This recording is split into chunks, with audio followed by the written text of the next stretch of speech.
guys, welcome back to Tip Tuesday. Matthew Sturkey with Stone Mill Log and Timber Homes.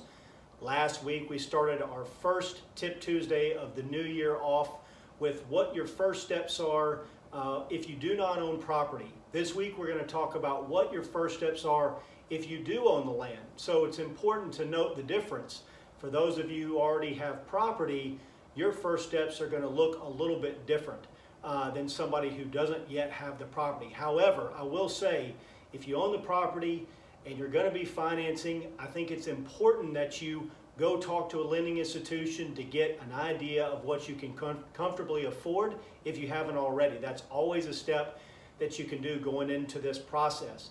The second thing is, if you already own the land, then you can now start honing in on a design that's specific to that property. Simultaneously, you can also start doing some feasibility on what the infrastructure is going to cost. Getting a driveway in, getting a septic system in, getting a well in.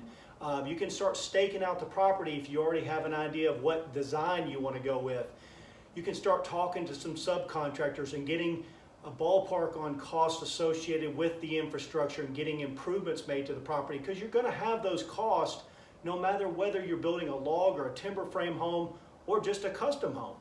It doesn't matter. You're still going to have those costs no matter what. So the tip of the day is going to be, if you already own the property, go ahead and start focusing in on design, start getting a design specific to that property, and start doing some feasibility and start doing some due diligence on getting cost in place for your infrastructure, for getting a driveway in, for getting septic in, for getting a well drilled, for getting power to the property, so that you know what those improvement costs are going to be before you get too far into it. So hopefully this has been helpful.